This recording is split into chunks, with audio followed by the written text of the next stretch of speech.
اس نے کہا کہ خام خواہ یہ میں نے جمع کیے ہیں، یہ میں نے جو ہے نا وہ چالاکیاں کی ہیں، اور یہ میں حضرت موسیٰ علیہ السلام کے حوالے کر دوں جنہوں نے غریبوں کو دینا تھا، یا ڈائریکٹ غریبوں کو دے دوں۔ تو اس بات سے بھی وہ مکر گیا کہ میں جو ہے وہ یہ نہیں دیتا، میں زکوٰۃ نہیں دیتا۔ اور پھر وہ حضرت موسیٰ علیہ السلام کے خلاف طرح طرح کی سازشیں کرنے لگا، اور ایک سازش جو اس نے کی وہ یہ حضرت موسیٰ علیہ السلام کے تقوی سے، اور جو لوگ حضرت موسیٰ علیہ السلام کی پیروی کرتے تھے کہ میرے پاس اتنی دولت ہے، لیکن زیادہ تر جو لوگ وہ موسیٰ علیہ السلام کی طرف رجوع رکھتے ہیں، رجوع کرتے ہیں، میں اس طرح جو ہے نا وہ کھڑپینچ بن جاؤں۔ وہ تو پیغمبر تھے، پھر ان کے ساتھ ہارون علیہ السلام ان کے بھائی بھی تھے۔ یہ بھی چاہتا تھا کہ پیسے کے زور پر مجھے وہ رتبہ مل جائے جو موسیٰ علیہ السلام کو حاصل ہے۔ اس نے کیا کیا؟ جو آدم سے لے کر آج تک تاریخ بھری پڑی ہے، اس نے ایک عورت ہائر کی۔ اس عورت کو اس نے بہت زیادہ دولت کا لالچ دیا، اور اسے کہا کہ جب موسیٰ علیہ السلام واعظ کر رہے ہوں، بہت زیادہ مجمع سے خطاب کر رہے ہوں، تو تم نے حضرت موسیٰ علیہ السلام پر الزام لگانا ہے کہ موسیٰ نے میرے ساتھ بدکاری کی ہے۔ استغفر اللہ۔ بہرحال وہ دن آ گیا، موسیٰ علیہ السلام بہت بڑے مجمع سے خطاب کر رہے تھے، اور مجمع پر سحر طاری تھا، کیونکہ موسیٰ کلیم اللہ تھے، آپ جانتے ہیں۔ تو اچانک مجمع سے ایک عورت کھڑی ہو گئی، اور اس نے کہا کہ موسیٰ تم واعظ بعد میں کرنا، پہلے میرے اس کا سوال کا یا میرے اس جرم کا جواب دو جو تم نے میرے ساتھ بدکاری کی ہے۔ پورے معاشرے پر جو ہے نا وہ پورے مجمع پہ وہ بم پھٹ گیا بالکل، کہ موسیٰ علیہ السلام اور ایک عورت کھڑے ہو کر بدکاری کا الزام لگا رہی ہے۔ تو موسیٰ علیہ السلام نے کہا کہ قسم اس خدا کی جس نے سمندر کو اور پانی کو پھاڑا اور ہمیں بحفاظت وہاں سے نکال لایا، اس خدا کا واسطہ دے کر کہتا ہوں کہ جو صحیح بات ہے وہ بات کرو۔ پھر حضرت موسیٰ علیہ السلام بہت جلالی تھے، یہ بھی آپ جانتے ہیں۔ جب انہوں نے اتنے پر جلال جو ہے وہ لہجے میں کہا تو عورت گھبرا گئی، اور اس عورت نے ساری سازش کا بھانڈا پھوڑ دیا کہ کس طرح مجھے قارون نے ہائر کیا، اور قارون نے مجھے پیسے کا لالچ دیا، میں نے یہ کہ سب کچھ کیا۔ حضرت موسیٰ علیہ السلام سجدے میں گر گئے، ان کے آنسو گرنے لگے کہ اتنے بڑے مجمع میں وہ بے گناہ ثابت ہوئے۔ اب حضرت موسیٰ علیہ السلام نے کھڑے ہو کر واضح اعلان کر دیا کہ جو قارون کے ساتھ ہے وہ قارون کے ساتھ رہ جائے، اور جو میرے ساتھ ہے وہ میرے پیچھے آ جائے۔ صرف دو لوگ قارون کے ساتھ رہ گئے، سارا مجمع موسیٰ علیہ السلام کے ساتھ آ گیا۔ اب موسیٰ علیہ السلام نے اوپر منہ کر کے دعا کی کہ یا اللہ قارون کو اپنی گرفت میں لے لے، پکڑ میں لے لے۔ تاریخ لکھتی ہے کہ پہلے زمین نے قارون کو گھٹنوں تک پکڑا، پھر اس کے بعد پیٹ تک قارون اندر چلا گیا، اور اب وہ دینے لگا واسطے فرعون کی طرح، اور واسطے دینے لگا رشتہ داری کے کہ جی میں تمہارا رشتہ دار ہوں، مجھ پر مہربانی کی جائے۔ لیکن نہیں، زمین نے آہستہ آہستہ قارون کو نگل لیا، زمین اوپر سے مل گئی، قارون زندہ غرق ہو گیا۔ اب وہ جو دو ابلیس اس کے ساتھی تھے، انہوں نے وہاں پہ پروپیگنڈا شروع کر دیا کہ موسیٰ علیہ السلام نے یہ سارا کچھ اپنے خدا سے اس لیے کروایا ہے کہ موسیٰ کی نظر وہ قارون کے محلات اور قارون کی دولت پر ہے۔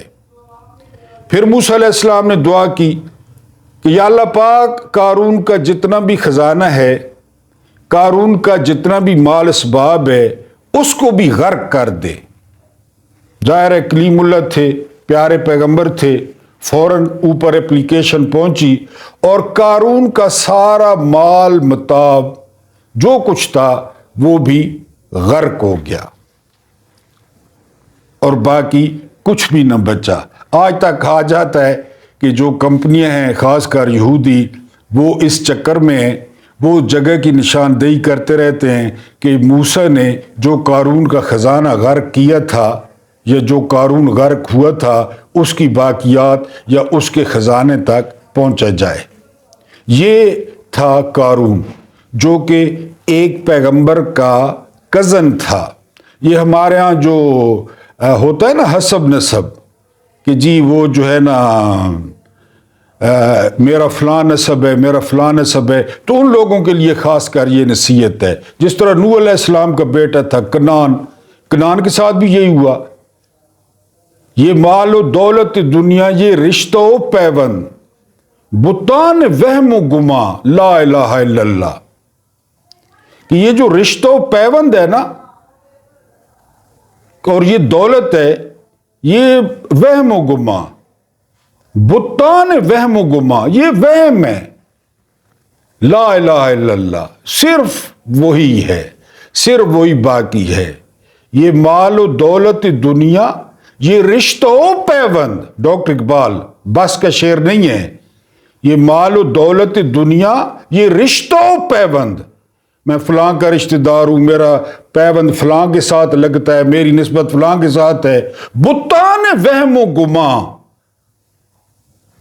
وہم ہے، لا الہ الا اللہ، اس کے بغیر کچھ نہیں ہے۔ اور مولا علی نے کیا فرمایا تھا؟ مولا علی نے فرمایا تھا باب العلم کہ جب کسی کے پاس دولت آ جائے نا، یہ آپ لوگوں کے لیے بہت ضروری ہے، اپنے ارد گرد آپ نے نگاہ دوڑانی ہے، خاص کر پاکستانی معاشرے پر بالخصوص اور اسلامی معاشروں پر بالعموم، غوروں میں یہ بات نہیں ہے۔ مولا نے فرمایا کہ اگر کسی بندے کے پاس دولت آ جائے، ہم کہتے ہیں نا کہ وہ بندہ بدل گیا ہے، بقول مولا کہ وہ بدلتا نہیں ہے، وہ اپنی اصلیت پہ آ جاتا ہے، اصلیت پہ ایکسپوز ہو جاتا ہے۔ اصل میں وہ وہی تھا، لیکن وہ چونکہ اس کے پاس مال نہیں تھا تو اس نے ملمہ چڑھایا ہوا تھا۔ جو ہی اس کے پاس مال آیا وہ اپنی اصلیت پہ آ گیا۔ پاکستانی سیاست کو دیکھیں، پاکستانی سیاست پہ یہ جب اپوزیشن میں ہوتے ہیں تو کیا کیا بکواس کرتے ہیں، کیا کیا وعدے وعید کرتے ہیں۔ اقتدار آنے کی دیر ہے، کوئی ہیلی کاپٹر پہ آ جا رہا ہے، کوئی ٹک ٹاکیں بنا رہا ہے، کوئی جو ہے نا وہ IMF کے پیسے اڑا رہا ہے، بس اپنی اصلیت پہ آ جاتے ہیں، ون ٹو آل جو بھی ہیں۔ تو یہ میں قارون کے سیناریو میں بات کر رہا ہوں کہ وہ وائز تھا، وہ خوبصورت تھا، وہ تورات کا عالم تھا، اور اچانک اس کے پاس دولت آئی اور وہ ایکسپوز ہو گیا، وہ اپنی پہ آ گیا۔ جسٹس آصف سعید خان کھوسا چیف جسٹس سے پاکستان سپریم کورٹ کے، انہوں نے جو نواز شریف کا فیصلہ لکھا تھا نا پاناما کا، کلاسک فیصلہ تھا، اور فیصلہ شروع کہاں سے کیا تھا جسٹس صاحب نے؟ ہر دولت کے ڈھیر کے پیچھے جرم ہوتا ہے، یہاں سے انہوں نے شروع کیا تھا۔ کبھی آپ نے نہیں سوچا ہے پاکستانی کہ ان کو کون سے سرخاب کے پار لگے ہیں؟ انسانوں کی طرح ان کی شکلیں نہیں ہیں کہ یہ ارب پتی ہیں، میں، آپ کے بچے، آپ خود، آپ کے رشتہ دار، وہ سارا دن کوئی دکان چلاتا ہے، کوئی ریڑھی لگاتا ہے، کوئی ٹیچری کرتا ہے، کوئی کیا کرتا ہے، کوئی کیا کرتا ہے، بڑی مشکل سے، یعنی جو میری طرح شہروں میں رہتے ہیں وہ اپنی چھت نہیں بنا پاتے، بیٹیوں کے رشتے، بیٹوں کے رشتے، کون سی گدڑ سنگھی ہے ان کے پاس؟ اب آصف سعید خان کھوسا کی بات کو ذہن میں لائیں کہ ہر دولت کے ڈھیر کے پیچھے جرم ہوتا ہے، اور بالکل جرم ہے. میں یہ بات بل گیٹس کے بارے میں نہیں کہہ سکتا, اینڈریو گروو کے بارے میں نہیں کہہ سکتا, وارن بفٹ کے بارے میں نہیں کہہ سکتا, مکیش امبانی کے بارے میں نہیں کہہ سکتا. آپ لوگ مکیش امبانی پہ حیران ہو رہے تھے نا شادی پہ دیکھ دیکھ کے. میں قسمیہ طور پہ کہتا ہوں کہ یہاں پہ ایسے ایسے لوگ ہیں جو مکیش امبانی کو اپنے گھر والوں سمیت اور کاروبار سمیت خرید لیں, لیکن کس صورت میں؟ اگر ان کی دولت ڈکلیئرڈ ہو, اگر ان کی دولت ایک نمبر ہو. جتنے پیسے ان کے پاس ہیں نا, خالی آپ ایون فیلڈ اور مے فیئر کی وہاں پہ گوگل پہ زمین کا ریٹ چیک کر لیں جو نواز شریف کے بیٹوں کے پاس ہے. جو قاضی فائد عیسیٰ کے نام بلڈنگ ہے نا, میں نے ایک ویلاگ میں دکھائی تو تھی اس نے, وہ جو لڑکا ہے ذیشان ہے یا کیا نام ہے, شان علی میرا خیال ہے, وہ میری ویڈیو پڑھی ہے, 4-5 پیچھے ویڈیو چلے جائیں 6-7 تو وہاں پہ پڑھی ہے, وہ دیکھیں آپ, قاضی فائد عیسیٰ کی جائیداد دیکھیں. یہاں پہ لوگ ایسے ہیں جو مکیش امبانی کو خرید لیں, لیکن فرق کیا ہے؟ مکیش امبانی کی ہر چیز ڈکلیئرڈ ہے, مکیش امبانی کی ہر چیز نمبر 1 ہے, 1 نمبر ہے, ان کی ہر چیز 2 نمبر ہے. آپ کا کیا خیال ہے, زرداری کم ہے مکیش امبانی سے؟ نواز شریف کم ہے؟ منشا کم ہے؟ چودھری کم ہے؟ یہ علیم خان کم ہے؟ بالکل کم نہیں ہے. بالکل علیم خان پی ایس ایل والے وہ کنجر خانے میں وہ ایک ایزی سے سوال کا جواب دو اور اسلام آباد میں وہ گھر دے رہا تھا. آپ اندازہ کریں کہ جی گھر لے لیں, تو کیا کچھ ہے ان کے پاس؟ اپنے جہانگیر ترین کے پاس پیسے کم ہیں, لیکن یہ جو ہے نا ڈکلیئرڈ نہیں ہے. ہر دولت کے ڈھیر کے پیچھے جرم ہے. غرق تو انہوں نے ہونا ہے, ظاہر ہے, کیونکہ فرمایا گیا کہ جو تمہاری چیزیں ہیں نا, تمہاری چیزیں, ایک وہ چیز جو تم نے کھا لی, ٹھیک ہے جی, آج جو آپ نے افطاری کر لی, کھانا کھا لیا, وہ آپ کا. دوسری چیز جو آپ نے پہن لی, یہ میں نے شرٹ پہنی ہوئی ہے, آپ نے کپڑے وہ آپ نے استعمال کر لیا, آپ نے, باقی آپ کا کیا ہے؟ باقی وارثوں کا ہے, کسی کے دمادوں کا ہے, کسی کے جو ہے نا لڑائیاں پیچھے. اب ایک بندہ ایک وقت میں کتنا کھا سکتا ہے بتائیں؟ 10 روٹیاں 20 روٹیاں کتنا کھا سکتا ہے؟ وہی اس کا ہے. کتنا پہن سکتا ہے؟ ایک وقت میں آپ ایک ہی جوڑا پہنیں گے نا, خاتون ہو مرد ہو ایک ہی جوڑا پہنیں گے, یا 4 جوڑے لٹکا کے پھریں گے کہ ہمارے پاس زیادہ ہیں؟ وہی آپ کا ہے بس. اور جو آپ کے کام آئے گا, جو ساتھ جائے گا, وہ اعمال ہیں. انہوں نے تو جو ہے نا جلدی سپرد خاک کر کے واپس, اور جو ہے نا وہ پھر کرنا ہے جی کہ بس کام مکاؤ. اسی طرح ہوتا ہے. وہ ایک عالم صاحب واقعہ سنا رہے تھے یہ رمضان نشریات میں, کہ ایک میرے بہت اچھے دوست فوت ہو گئے, بہت اچھے دوست, ان کے 3 بیٹے تھے. میں ان کی فوتگی پہ گیا, جنازہ اندر پڑا تھا, میں بھی اندر برآمدے میں, کیونکہ میرے اتنے تعلقات تھے, اندر سے جو ہے وہ چیخنے کی اونچی آوازیں آنا شروع ہو گئی. میں اندر گیا, میرے دوست کی لاش پڑی تھی, اس کے جو ہے نا اس کی بیوی اور اس کے 3 بیٹے وہ آپس میں بحث کر رہے تھے. تو میں نے جا کر کہا کہ باہر اتنے لوگ بیٹھے ہیں, کیوں, خیریت ہے؟ تو ان کی ماں روتی ہوئی کہتی ہے یہ 3 بھائی لڑ رہے ہیں کہ جی باپ نے 2 فیکٹریاں چھوڑی ہیں, اب ان کو تقسیم کس طرح کریں گے, ان کو 3 چھوڑنی چاہیے تھی. کہتا میں کانپ گیا, یعنی وہ جو ہے نا پیر سے لے کر سر تک ڈیڈ باڈی وہی پڑی ہے ابھی, اس کی چارپائی کے پاس بیٹھ کے بیٹے لڑائی کر رہے ہیں کہ 2 فیکٹریوں کو تقسیم کس طرح کریں گے. پھر یہ ہوتا ہے, یہ کر لیں. وہ زرداری کی آج ارشاد بھٹی پڑھ رہے تھے بیماریوں کی لسٹ, دماغ سکڑ چکا ہے, شوگر ہے, بلڈ پریشر ہے, کمر میں تکلیف ہے, 3 سٹنٹ پڑ چکے ہیں, پلیٹلیٹس جو ہے نا وہ خراب ہیں, اس کے علاوہ اور کو, یعنی انہوں نے اتنی وہ, یعنی سرکاری رپورٹ ہے. ایک وہ بھنڈی کھا سکتا ہے, ایک جو ہے نا شوگر فری بسکٹ کھاتا ہے. تو پھر یہ سارے بتائیں آپ ساری چیزیں. تو یہاں ہر بندے جی قارون ہے. تو بہرحال ٹھیک ہے, آپ آتے ہیں کت خانے پہ, کت خانہ تو جاری تھا لیکن آپ پراپر کت خانے پہ آتے ہیں. خواجہ آصف نے بڑک ماری ہے, جس طرح وہ بڑکے مارتا ہے, رنگ باز ہے. اتنی شرم نہیں ہے لانتیوں کو کہ یہ ہارا ہوا ہے.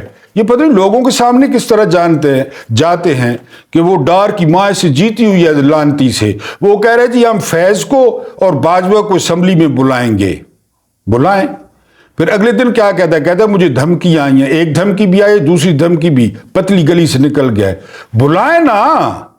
باجوہ بتایا کہ کس طرح تم عثمان ڈار سے ہار رہے تھے اور میں نے آدھی رات کو تمہیں جتوایا تھا. بلوائیں. ہم تو کہتے ہیں بلوائیں. ان کو باجوہ بتایا کہ کس طرح تم لوگوں کو میں نے رجیم چینج آپریشن کروایا. جیسا لانتی اور خبیث وہ, جیسے لانتی اور خبیث یہ.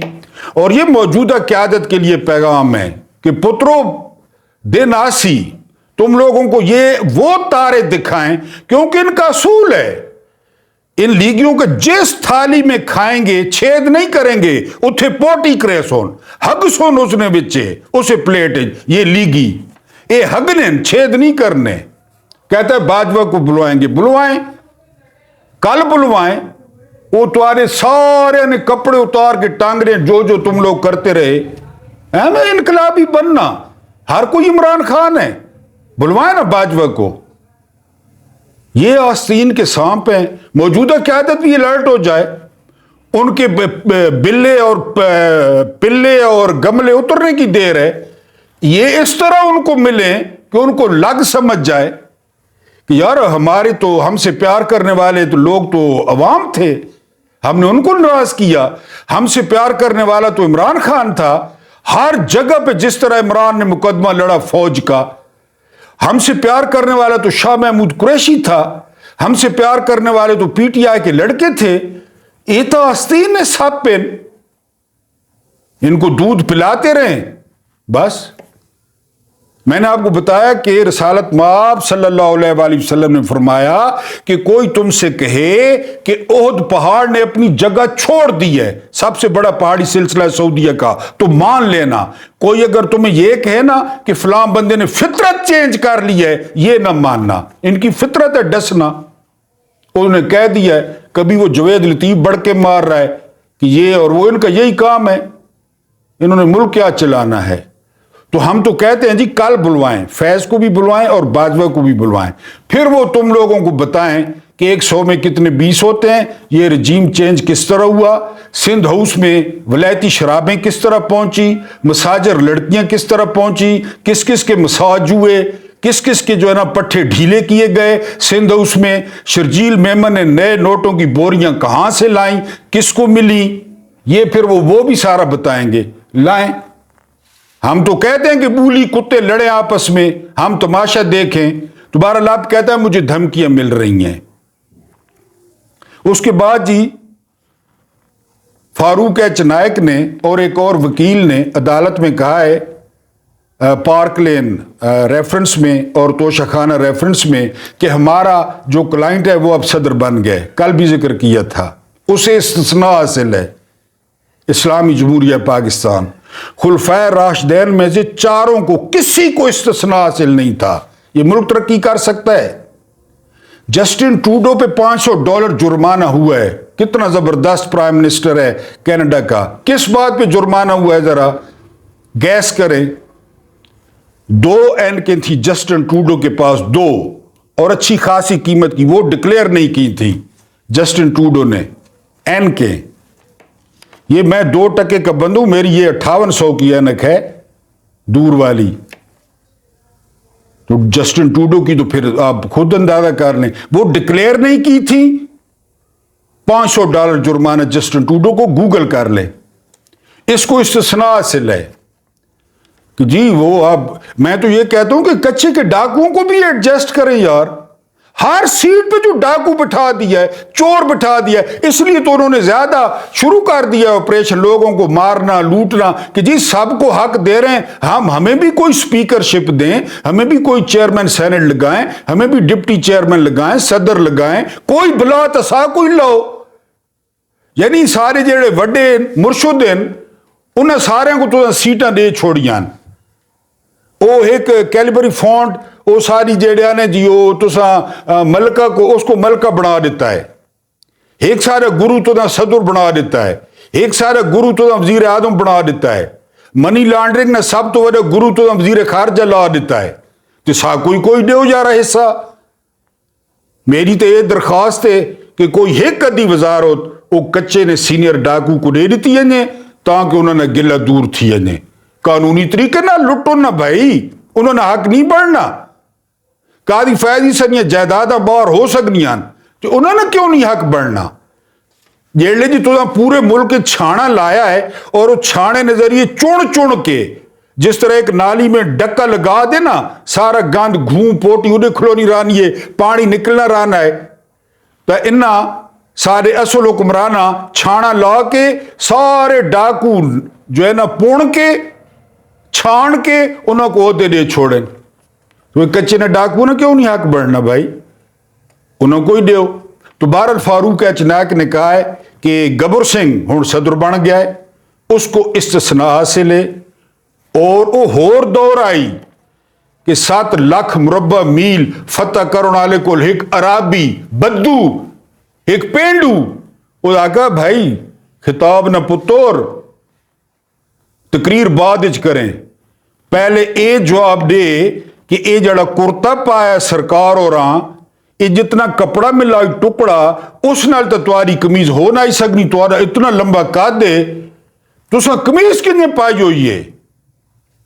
کس کو آخس؟ عمر ابن خطاب کو، جنہوں نے بارے حدیث ہے کہ اگر میرے بعد کوئی پیغمبر ہوتا تو عمر ہوتے. انہوں نے بارے حدیث ہے. اور خلیفہ مسکرایا ہے اور آگاز کہ میرا پتر میرا بیٹا عبداللہ بن عمر جواب دے گا.